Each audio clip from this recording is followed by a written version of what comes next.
All right, Gabe, welcome to the Hub. Excited to have you on. Yeah, thanks for having me. My first podcast. I listened to a lot of podcasts, but first time being on one. So excited to be here. You kind of surprised me when you were talking about when you mentioned you wanted to talk about Fox News and you'd listen to one of my podcasts. I was like, man, what did I say in my last podcast? So I actually had to go back through and listen to my own podcast here and see what I said. So yeah. Do you like how your voice sounds on the podcast? I've thought about that, and I think I do. I think I do. The thing that I wish I was better at is the conversation. I think a lot of time you throw in filler words and you don't realize it in a normal conversation, but when you listen to yourself on air or on a podcast, you notice a lot of the filler words that you say. So for me, the one that I say a lot is or so. And you listen to professionals on the radio or on TV, they don't say that. They dive right into it. you're a financial analyst, so don't be too hard on yourself. No, it's funny, when I was in grad school, they always talk about, oh, you can do anything, you can go anywhere. And one of the things I thought that would be kind of cool to do would be to work for the Wall Street Journal, be a reporter, or be do you know, maybe that's a good segue. Do you know who owns the Wall Street Journal? The Murdoch brothers, or Robert Murdoch. Now I guess News Corp. Yeah. Murdoch's own, like, I don't know, 35-40% of News Corp. So what else does News Corp own? They own Fox News. Yes. Let's go ahead and dive into it. We'll get into our regular scheduled programming. So No, that's fine. I already took it off the rails. No, so you brought up media bias. I think, it was an interesting conversation. I think there's a lot of talk around, like, oh, the media is biased. Like, of course they're biased. Like, they're feeding the people what they want. So I think, I also think it's a distraction. I think if you peel apart kind of what's happening in the media landscape in this country, it's actually far overblown. Like, the media overblows the media being overblown. And so I'm like, take a step back and actually just look at the facts, right? So on an average nightly basis, Fox News is the number one watched cable network program, right? Yep. So what do you think how many Americans do you think watch? I actually don't know if it might even include international people, but just people watching Fox News on a nightly basis. I'm gonna say, I think for CNN, it's around 3 million a night, maybe less. I think Fox News is around 10 million, but I could be totally wrong. So maybe my stats are a little stale, but the point will still remain. Last I saw was about 2.5 to 3 million, and that's number one, right? And so if you look at the last presidential election, Trump got 75 million votes, and Biden got roughly 80. Mm-hmm. So 155 million people that voted. I don't know what voter turnout was. I think it was the highest ever, but let's just assume voter turnout was 100%, which it wasn't.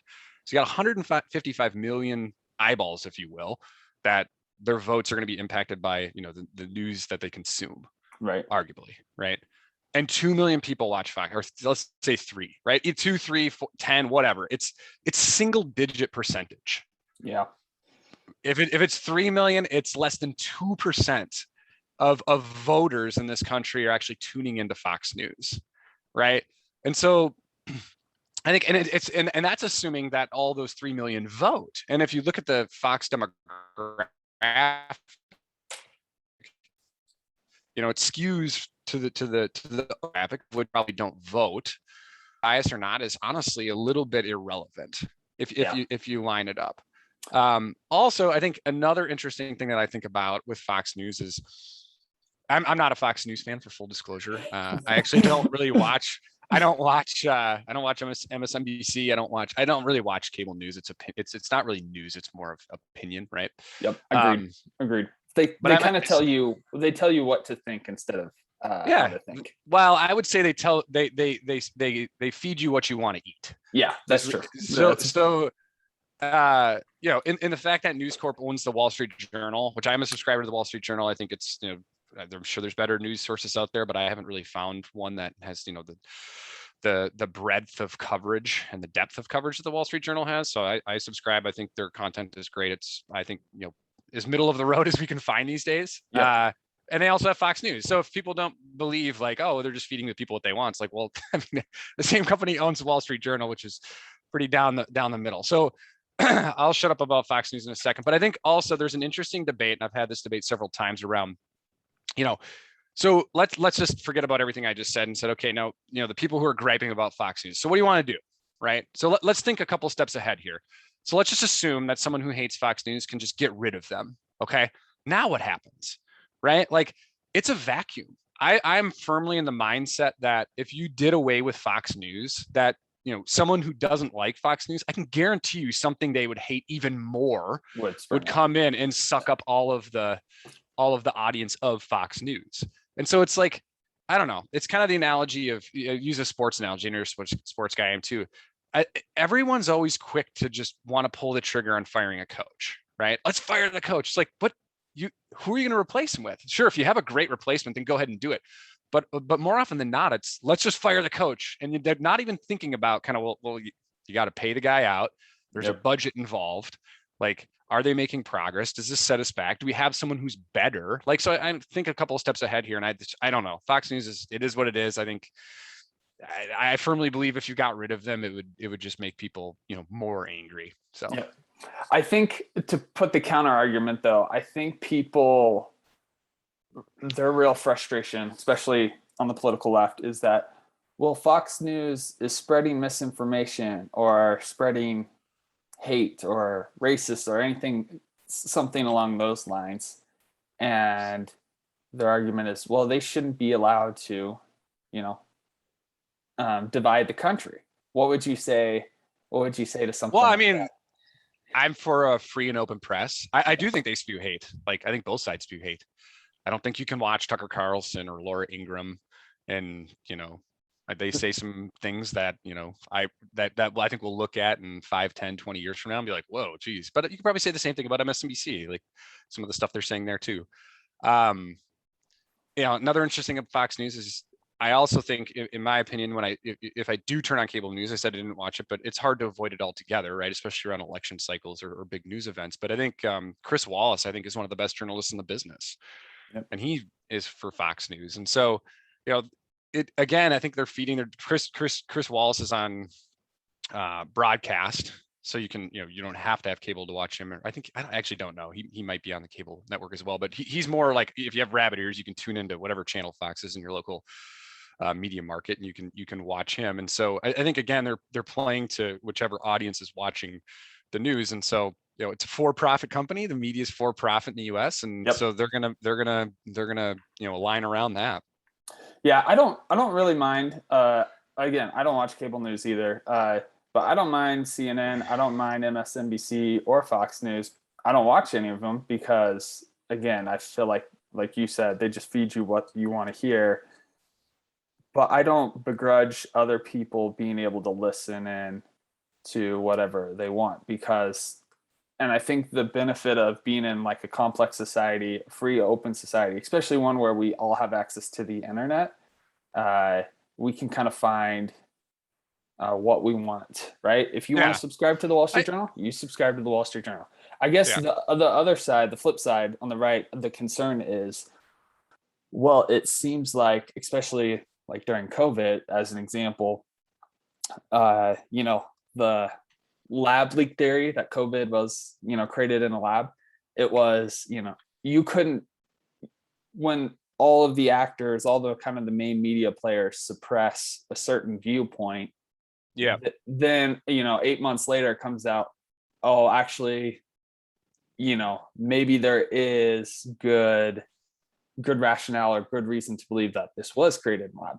I don't know if it was, I don't know if it wasn't, but we should at least investigate it, right? And if you can't even talk about it, how do you investigate it? And I think that's the concern on the right, is that, hey, all these, kind of traditional institutions where we'd go to find out information, if they're all aligned and only telling one viewpoint, what are you gonna do? Yeah, no, that was I 100% agree. I think that was a huge F up. Just kibosh that. I will say though, I think it was a bit of I was in the mindset like, I like talking about it. Like no one can prove or disprove. It's like, why are we, let's just have the conversation, right? Yeah. Whether it came out of a lab or not. I'm actually in the mindset that now kind of, if I had to, gun to head, had to say whether it was or wasn't, I'm actually on the side that said, I think it came out of a lab. I do too. I fully do. And we should change topics. I know we're running out of time. It's interesting though, but I will say kind of early on in the game when this first happened, I will say I think it was a bit of a distraction. I was in the mind like we totally need to find out whether it came out of a lab or not. Like people who say it doesn't matter, like if China's come out with some bioweapon, like it's going to happen again. So I think it's something we 100% need to get to the bottom of too. However, in the early days of COVID, we should have been focusing kind of on, how do we kind of bat this thing down and in parallel worry about kind of where it came from. I think early on there was a little bit, in my opinion, a little bit too much put into kind of where it was coming from, and that was something I feel like we could do kind of in parallel with trying to figure out how to again. I agree. I kind of feel like the same way with masks too right now. I feel like the focus should be getting vaccination rather than whether you're wearing a mask or not. But that's me personally. Yeah. Well, we have to wear masks because people aren't vaccinated. So yeah. Right. So yeah, if you focus on vaccinations, getting people vaccinated, the whole mask issue, I feel kind of. Yeah. Oh, vaccinations could be an entire podcast on its own. So your audience probably gets enough of that. So let's go somewhere else. Yeah. Well, let's talk a little bit about you. Obviously we don't need to go into specifics. We both work at Amazon. I was happy to bring you on because you're not my direct manager. So if you didn't like this podcast, you couldn't fire me. But I could try. I could put my resources behind it. That's true. You are. We're on the same broader team, but I think our audience might be interested or curious to know how'd you end up at Amazon? What do you kind of do at Amazon? And how do you like it?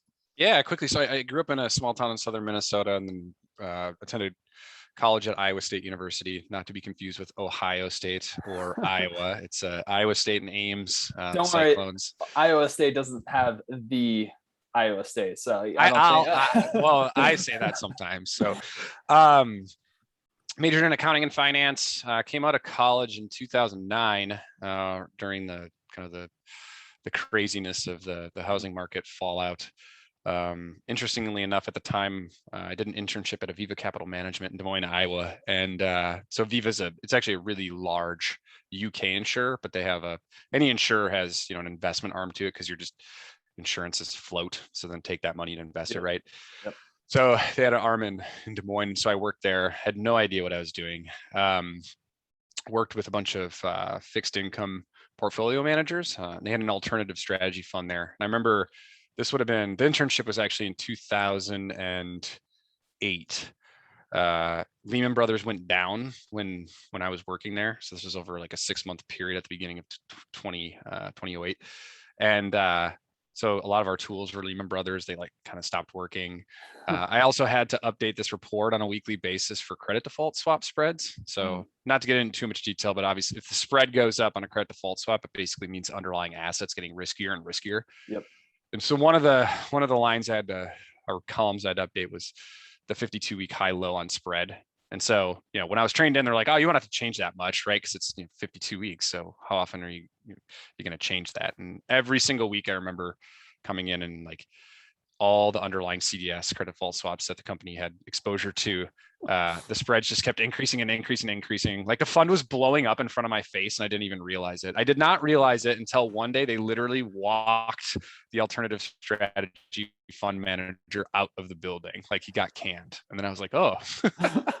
So I'm sorry, a little bit of a side note there. So that was an interesting time. Sorry, one last one. There was a guy from Merrill, which no longer exists, but I think Bank of America gobbled them up. Yep. Yeah. So Merrill, there was a broker from Merrill who came into town.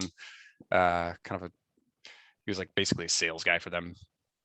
And this was post like the collapse, and Merrill was basically done, and he knew it, but he still worked there. And he was joking like, Are you joking? But he wasn't joking. We were out at the bar and we were just asking him like, what the hell's going on in New York right now? This was probably like June or July of 2008. And he's like, oh my God, you wouldn't believe it. He's like, these like managers and people are, going crazy on the trade floor and like thinking out loud of, oh my God, like the market's collapsing. Where like I have all this money, where am I going to put it? Like actually thinking out loud of like where they're going to stash money to try to prevent the underlying assets that they own from collapsing. So anyway, side note, that was a really interesting time and a good internship. So out of college, I went to Ernst & Young. I went the accounting route because there was no jobs. I wanted to do finance, but the market was horrible at that time. So went into accounting. It was a blessing in disguise because I didn't really know what I wanted to do. I kind of thought I knew what I wanted to do. I think a lot of people probably fall into that boat. And so went to Ernst & Young, got my CPA, spent 2 years there, did not like that job. Anyone who went through public accounting would probably agree with that sentiment. But would I do it again? Like I wouldn't want to do it again, but I don't regret it. I think it was a really good springboard to my career. So spent 2 years in public and then went and worked for a call center company. It was privately held, about $1 billion in annual revenue, called Stream Global at the time. It's since been acquired several times. So it's currently actually Concentrics. I don't know the ticker, but it is publicly traded. They're based out of Cincinnati. So that was kind of my first foray into core operations, and I loved it. So call centers sound super boring, but the operations behind it are fascinating to me. It's if you have to, again, take a step back and think about how you'd staff a call center and how, what goes into that. And so, when are calls going to come in? How quickly do you want to answer the phone? How quickly do you want to get off the phone? And I'm using phone as an example, but you could say the same thing. Now it's more like chat, right? Yep. And then there's email as well, which is easier. But and then us as a company, like how do you take all of those expenses and then kind of formulate it into a price to charge a client where you can be profitable? So it was really interesting. I spent a bunch of time in China. We had a call center in China servicing Apple tech support. And that was just a bloodbath. We were super underwater. So spent, a couple months over in Shanghai to try to figure out how to make them profitable. And, after a couple months of work, the answer was, well, raise your prices. So that one was a tricky one. I was there for only 2 years and we got acquired. My job went from kind of this ad hoc project oriented, like find cash type of work, which is really what I like to do and kind of what I do at Amazon, to forecasting revenue on a daily basis to meet external guidance, which is super, super boring and really not value add at all. Couldn't believe they were paying me to do that. So I got out of there. I left. I went to Best Buy. Best Buy at the time was in the dumps. I think if you go back, so this would have been 2014. Best Buy, it was just a mess. I don't need to get into it, but the old leadership prior to 2014 had no idea what they were doing. Right. Prices were like higher than all competitors. People were going into Best Buy, and I think Best Buy was really the one. I think it was called showcasing is the term, where you go into a store and you basically touch it, feel it, talk to an associate, and then you can buy it online, probably while you're still in the store, right? And so Best Buy was going through a lot of that. So leadership turned over, and they brought in Hubert Joly. Yep. And he's got a book out now. I haven't read it yet. I plan on. I think it's called The Heart of Business. And Sharon McCollum, who's the CFO, and those two are they're amazing. The turnaround story that they did at Best Buy was just, it was like, I mean, it was night and day and how quickly they did it. Yep. Sharon actually just took a CFO position at I think Albertsons. I read earlier this week. So she's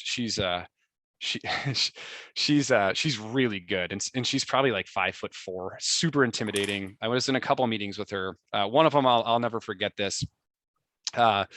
Some guy, I don't even remember what the presentation was on, but Best Buy is very PowerPoint oriented, and I can't remember his name, but he brought in a deck, and she's going through it, and one of the slides was a pie chart.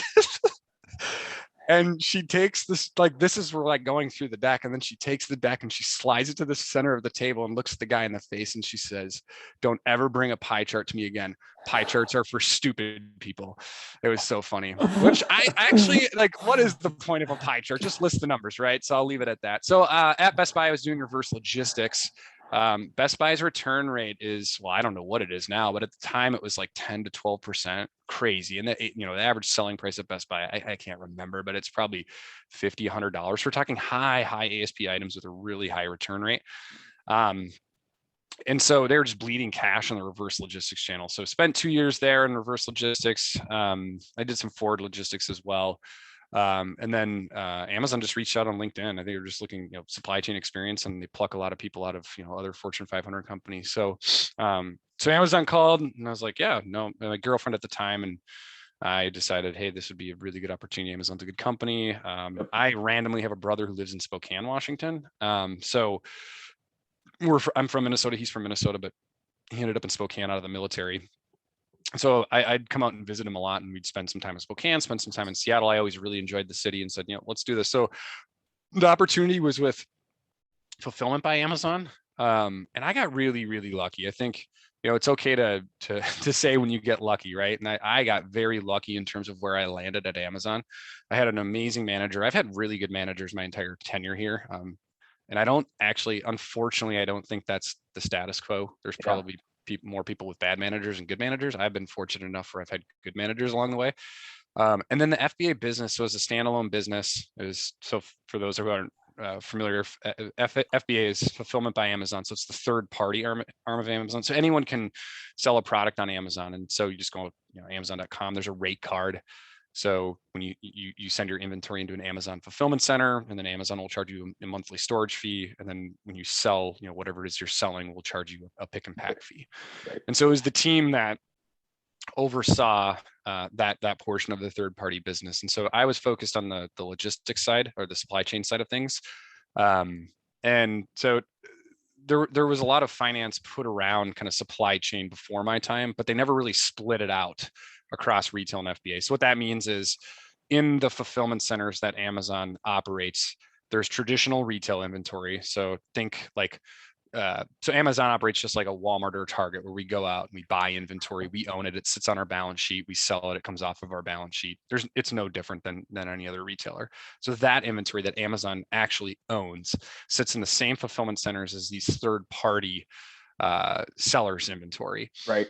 So kind of prior to my time, there were finances around kind of supply chain, but it wasn't broken out by FBA and retail. And they are two, like, they use the same network, but the dynamics behind it are very, very different. Right. The easiest example I can give is retail goes out, they buy like head selection, think of, like Tide detergent and like Doritos, just like stuff that just consumer staples that sell at a high clip. Retail's, not entirely, but primarily focused on that. Whereas FBA is a lot of this, what we call tail selection. So onesie, twosie things, a lot of the obscure things that are really hard to find, and why, frankly, why I shop on Amazon so much. It's like, I don't know where to find this. Well, I'll go to Amazon. Most of that stuff is FBA, right? So if you think about it, when we're putting FBA inventory in fulfillment centers, all else equal, if you have less inventory, chances are you're going to be shipping that further when it gets to the end customer. And so your outbound shipping cost is more expensive. That's just one example, but there's examples like that throughout the supply chain. So so my job was to kind of break that out. So inbound transportation, variable labor, FC fixed, so on and so forth. So I did that for 3 years. FBA actually got so big. It's actually, and it's public, it's, the majority of Amazon now is third-party sellers, where kind of the central operations function of Amazon gobbled up FBA. So then I spent a year in Alexa shopping. It was interesting. It was more of a technical role, but really wanted to get back to kind of the more tangible finance, if you will. So now heading up to any consumer insights and analytics team. So just project-oriented work, trying to find money. So that's kind of where I'm at. Well, I remember you saying, so as part of Amazon, I get to rotate after a year or a couple of years. And I think it's pretty general. Amazon encourages their people to rotate after a while. But you told me, Matt, you may leave consumer, but you'll find your way back. So, well, I don't know. Like, I have no idea. You're probably more technical. I think you are more technical than I am. I like to kind of work on more tangible projects. Meaning we're moving boxes around and there's trucks involved and planes involved and trains involved. I don't know. My brain functions more of an ops world, as opposed to, Amazon is a tech company, and even everything I'm describing in supply chain is very tech oriented. It's all systems that are making decisions, right? But more technical people would probably find themselves in either an AWS or devices, maybe digital or advertising. So I don't know. I don't know you well enough to. Well, yeah, we'll see. I do want to share one story about the Best Buy CEO that they brought in. I can't say his name. I'm not even sure about it. It's But the new easy. Bear. It's spelled like Hubert. Americans would pronounce it Hubert, but it's Bear. Hubert, isn't he Swiss or He's French. French? Okay, yep. So I read an article. First thing he did, like one of the first things he did that first week. So you described it really well. Best Buy was just bleeding cash. Everyone was thinking they were going to go bankrupt. And another big retail that Amazon killed. And first thing he did, and I think, I like to think this is what I would do if I was CEO. He said, you know what, clear my schedule. I'm going to go work in a store as like a store associate. So Yep. he puts on the blue shirt, goes into Best Buy, finds some random store. I mean, I'm sure they picked out the store, and he's just like working the floor for like 2 or 3 days. And he talks to customers, he talks to store associates, he's talking to like local managers.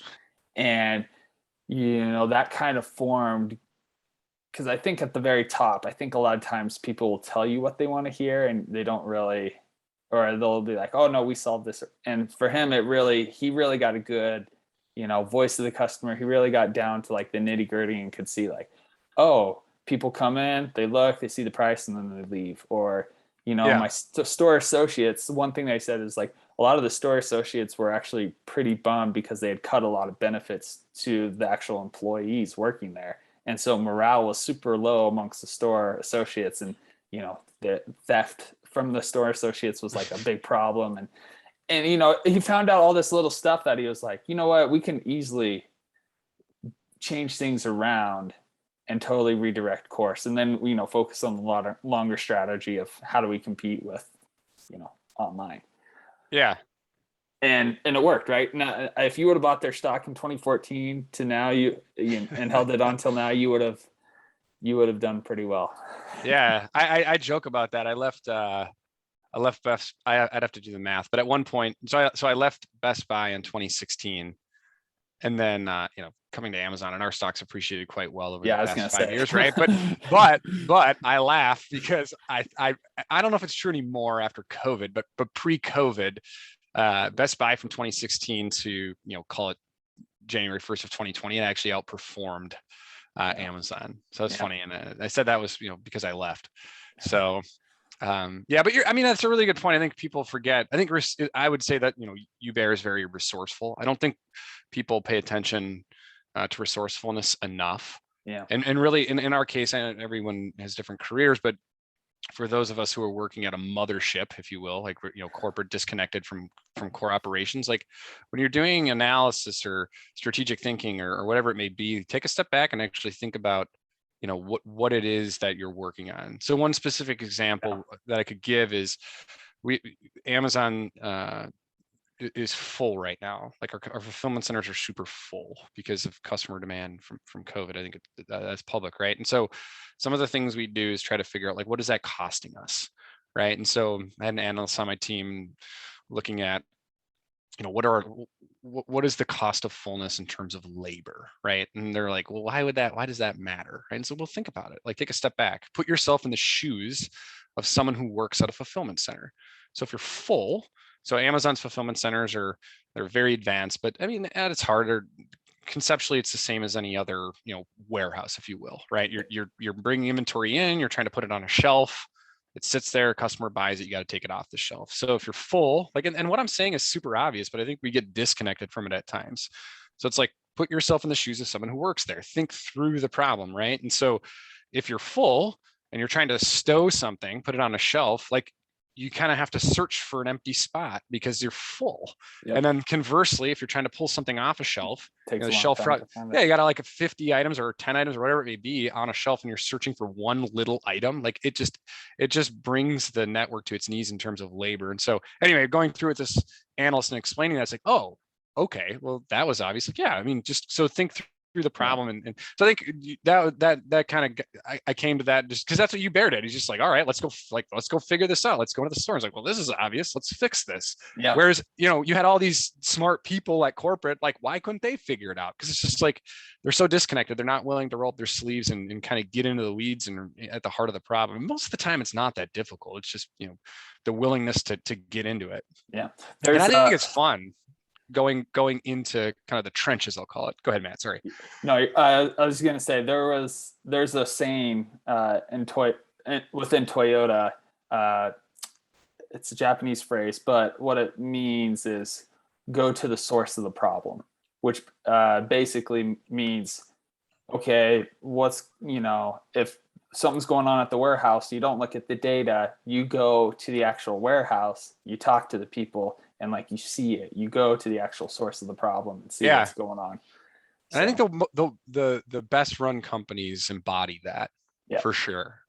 And no company is perfect, but more often than not, I feel like just corporate America in general is very disconnected from the core of the company, the true kind of foot soldiers of the company, if you will. Yep. Well, I think that's a good segue to talk about something you are passionate about, right? You are passionate about fundamental investing. So can you describe what fundamental investing means to you, and in relations to, because from my understanding, fundamental investing is really understanding core operations of what a company does and how that is going to impact what your expectations for growth of that company are in the future. And fundamental investing for me means like you can break it down to like you can project out year after year what you think the cash flow is going to be, because you understand the operations so well of these companies. So you might have a different opinion or a different view, so maybe can you talk a little bit about that? So first off, I don't know what's going on in the investing markets. I think I'll preface it with that. I think everyone is always in search of like a hot, stock tip and so on. And no one knows, right? So like, I'm in finance. I like investing. I have friends and family asking me, what should I do? I'm like, I don't know. Like no one knows, right? So like, before we get into fundamental investing, I think kind of the theme of this podcast, I guess, is getting at the heart. I think people forget, and I know we were chatting back and forth, but I do think people fundamentally forget what investing is, right? You're buying a company, you own that company. It's no different than, opening up a Dairy Queen, like you're the franchise owner, right? So the first thing is the first thing I think through with investing, and actually a lot of times when I'm thinking through, like, where do I want to put cash to work? One of the first things that always comes to mind is, where do I spend my money, right? And so disclosure, I'm long Costco, I'm long Apple. Those are two of my larger holdings, but I think they're amazing companies for various reasons. We could go on and on about that, but we spend a lot of money there, like, and we own those businesses, right? And so I have a friend who, I gave you another example. We'll give you another example. I just have a friend who, and he's got plenty of money. He's older. Met him at Best Buy. He was looking at buying a new car, and he's long Tesla, right? I'm like, well, you got to go buy a Tesla. And he bought a Toyota. Like, that makes no sense. That makes no sense. Absolutely zero sense. Like, what? That would be like opening up a restaurant and then you bring your family to dinner at the competing restaurant. Like, maybe that's a bad analogy because you probably don't want to eat at the same restaurant every night, but you get the point, right? Right. Like, if you're going to buy a company and you have the ability to shop at that company, you have to shop at that company or don't buy the stock. Like, that's just very principle based. There's obviously going to be exceptions. I'll shop at Safeway, and I don't know who owns Safeway, if it's Kroger or whoever. I think it's Kroger. Yeah. So I don't. It's either Albertsons or Kroger, I believe. But there's obviously exceptions. But by and large, if you can spend money at a company that you own, I think that a principled investor would abide by that principle. Yep. Well, Warren Buffett, right, owns Coke. I think and what does he drink every single day? Drinks the Diet Coke. Yeah, he owns like Coke.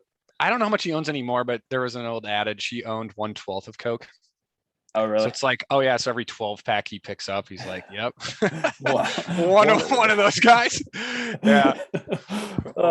Buffett. So I think that's the first thing, is not forgetting kind of at its heart what you're doing when you buy a stock. And so I try to, if I can spend money at a company that I own, I do. And then there's obviously, other investments that um, so I bought some this is probably a good segue. So others of fundamental investing, I'm not going to hit, like, I guess when I think of investing, you can go technical, fundamentals, valuation, and technicals, I guess is the simple sense you can break it down by, right? So technical analysis, I don't really care about. We don't need to get into. There's definitely something there. I mean, it is a market, right? You can't discount that a market functions, it's supply and demand. So like, I think technicals are a real thing, but like there's computers that can figure that out better than me. And I usually, I buy stock and I hold. So I don't look at technicals at all. Valuation, obviously valuation super important. You can go through, ramble off ratio after ratio. I frankly don't spend. I think valuation is more important or important depending on your time horizon. So if you're looking to invest, today and get out within a year or two, like valuation super important. Yep. But if you're going to buy and hold, which is usually what I try to do, valuation is always important, but it's less important the longer your time horizon is. So that's where I primarily focus on fundamentals. So in fundamentals, I already went over kind of trying to spend money at companies you own, but then really it's very, very difficult, especially because I don't spend a ton of time researching stocks. What I try to spend time on is thinking about kind of where the future's headed and identifying trends, and then working backwards from what those trends mean in terms of cash. So, or making money. So a couple of the trends I'm seeing right now that I'm thinking about, and I don't own any ETFs or I own some mutual funds, but no ETFs. I'm going to change that over the next couple of years here, and try to put cash to work in some of the areas that I'm trying to identify in terms of kind of where the world is headed. So I think one obvious trend right now that I'm not long in any stock on this, but there is a stock I'm watching is automation. Right. So automation's been in AI, I guess you could probably lump AI, automation, robotics. I guess I'm lumping kind of all those into the same bucket. That's been a consistent trend since, really forever. Automation's kind of been around, right? But I think it's going to be accelerated. I think the labor crunch we're seeing right now in terms of hiring just across the board is really going to pull forward a ton of automation. And then you have, that's kind of the labor supply side, and then on the demand side you have e-commerce is going crazy, and so I think you are going to see a ton of investments in automation across the board. And so I'm trying to think through, how do I make money off that, right? And so I know nothing about automation. So thinking through, like, how do I kind of make a bet on what I view as a obvious trend. So I'm going through ETFs right now and trying to figure out kind of, how can I find a pool of assets? Yeah, you're not going to get rich overnight, but if you can find a pool of assets that are aligned with kind of where you think the future's headed, make that bet. So the one I'm looking at right now is BOTZ, BOTZ. It's an ETF. They have like 30, 40 holdings. They have a lot of exposure to Japanese-based companies. I know nothing about this. It's a bet purely based off of, hey, I think automation is going to accelerate in the coming years. Another one that I think is interesting is just the change in weather patterns, right? Like global warming. It doesn't, like, whether people believe in it or not, like, it doesn't really matter, right? Put that aside. We're hitting all the controversial topics. Yeah, but I mean, if you look at vaccines, mask, global warming, climate change. Yeah, well, I mean, so if you look at kind of where the trends are headed, the wildfires in California, Oregon, Washington, Texas had a crazy snowstorm last year. So our infrastructure in the United States in terms of energy it was built not good. Yeah, it's really bad. It needs to be, well, it doesn't need to be, but a decentralized grid would result in less power outages, right? So right now, how homes are electrified in the United States is you have a power plant. What it's powered by doesn't matter. And then that power plant distributes power really regionally. So I think there's going to be a consistent trend in the next, you're already seeing it happen, where homes, especially more so rural homes, will generate their own electricity, or at a minimum have backup power supplies. And you are seeing that. So I'm long Generac right now, GNRC. It's had a huge run up. I bought it like at and believe me, I have, for as many examples I give you as stocks I've done well on, I have twice as many that I've done bad. But So we don't talk about the bad ones. We only talk about the good ones. That's right. So I'm no genius. I actually had a friend who worked at this company. I'd never even heard of it. And he's like, hey, buy some. I'm like, all right. So I researched it. So Generac's a company based out of Wisconsin. They make generators.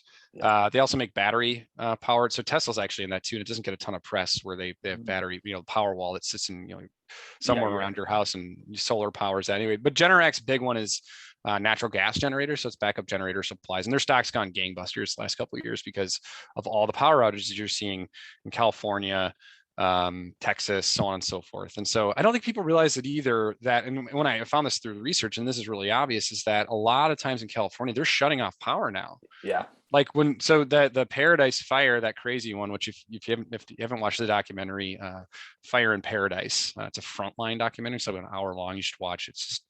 It's mind blowing, and the footage they have is crazy. But how that fire started was a power line. It was heavy winds. A power line went down, and it sparked a fire. Yep. And then, what was the name of the power company? PG&E. PG&E, which is now bankrupt because they got sued because of that faulty line. And so how these energy companies are trying to mitigate risk is when winds pick up, I'll say California, but really it could be any state, they shut the power off. Right. So if you live in like these, in Paradise, I'm saying it's rural, but I mean, there's a town of 50,000 people. Right. It's outside Sacramento, right? Yeah. I think it's north, and it's definitely north. I think it's north and east a little bit of Sacramento. Yeah. I had a grad school friend whose grandparents live in that area, and they had to evacuate and lost everything. So it's nuts. So, anyway, so they shut the power off. So if anyone lives in that area, it's like, well, I'm going to spend, a couple $1,000s and I'm going to put a backup generator in because I don't, especially on a hot, you could be 3-4 days without power and it's hot. So I think there'll be a consistent trend towards decentralized power. And there's not a ton of software around it right now. We could get into that some other time, but just how do you, like in the case of solar power, right, where you're generating more power than you consume, how do you distribute that to the grid? So there's lots of different software companies working on that challenge right now. But I think just in general, decentralized energy has got a huge future in front of it. Yeah, well, I think especially because, you look at the Colonial Pipeline, right? And, the hack there, and energy companies energy companies couldn't transport fuel at all because Colonial Pipeline, and that serves the numbers could be off like 30-60% of the East Coast. That's where they get most of their fuel. So which is another trend you just touched on that I was going to get to one. So cybersecurity, I think, is a big one. There's a lot of them you can buy, and again, I don't know which specific stock to buy in that realm. So I'm one where, when I get to it, I'll put some money on a cybersecurity mutual fund or ETF, because I think everything's going to be online. It feels like we're that way already, but we're just scratching the surface. So I think there's tons of money to be made in cybersecurity as well. 2 stories that I want to share. One, going back to buying where people shop, or buying stock and where you shop. Last Christmas at the in-laws, and I swear every single night my mother-in-law wanted to go to Home Goods. And and so it was like every other night, or maybe every night, we were going to Home Goods to either buy something or return something, or mostly to buy something. And the way that they talked about it, and my wife talked about it, and when we got a townhome, we went to Home Goods as well. I was like, you know what? I don't have any retail exposure. I'm buying Home Goods stock. Well, it's just, I think it's TGIX. I think. Yeah, I think they own TJ Maxx as well, I believe. Yep. And there you go. It's the same concept. It's like, okay, where are people going? Where are people spending money? So the other one story I wanted to share. The other thing I wanted to share is more of a question. There is a famous hedge fund. It's not a hedge fund. Sorry, investment fund. The lady who runs it is Kathy Wood. Yep, Kathy Wood, and her bet is also these game-changing. I think hers is a little bit more technology-based, but game-changing technologies, or game-changing disruptive innovation is basically what she calls it. And it's curious to hear your thought process when you Yeah. invest. And so one of her big investments, her big holdings is public, is like Bitcoin and Tesla. What are your thoughts on that? Do you think that's more of a Yeah. fad, or would you put money behind it? I wouldn't, but here's why. I also wouldn't put money against it. So I think a lot of people are asking those questions right now. I think you're gonna have a lot of kind of small time investors you're gonna have a lot of them, and you're gonna hear about a lot of them that made a ton of money. You're already Right. hearing that, right?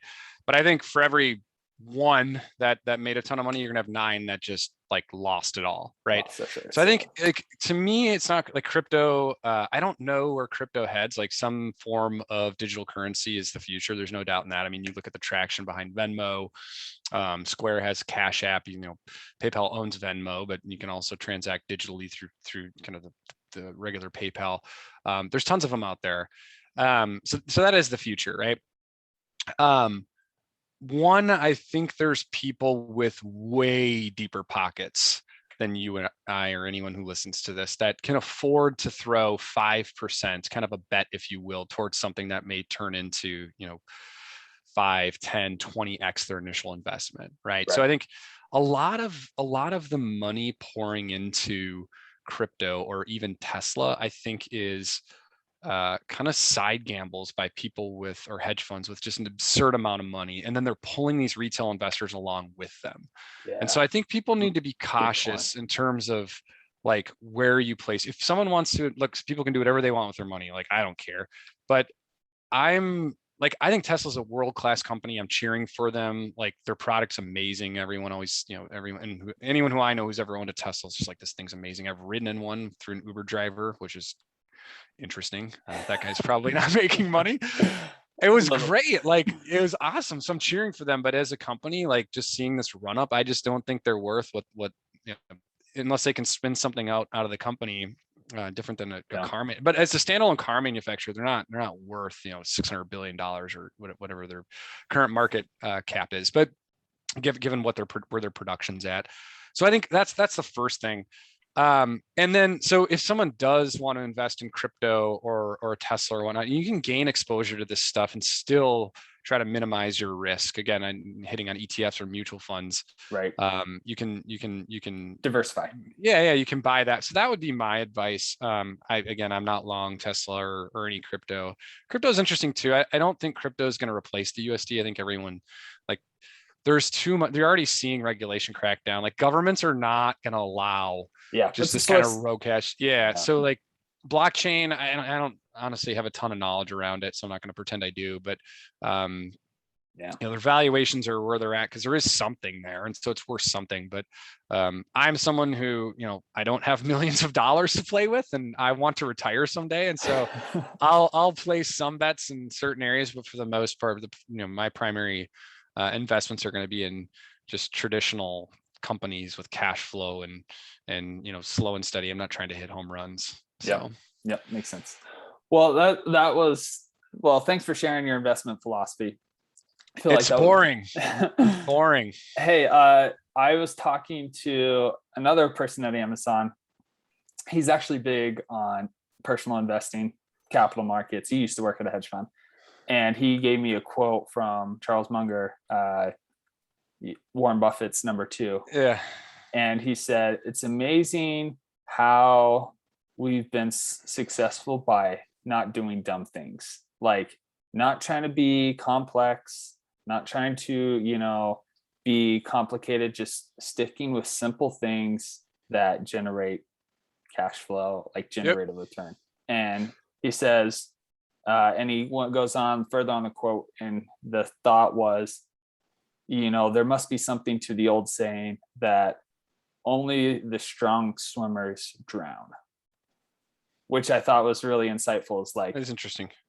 It's not the people who can't swim who don't. Well, I mean, I'm sure it is, but some of the old sailor sayings, like, it's only the strong swimmers that drown, meaning that they think they can get out of something. They think they can overcome the elements or whatever, and they end up losing all their energy and losing their shirts, and then they drown. I think that applies to the stock market too, or investing in general. Is or you try to get maybe a little too complicated. You might be trying to do too fancy of stuff, and all of a sudden you're left holding the bag. Yeah, I think that you're right. I think the biggest mistake any investor can make is being impatient.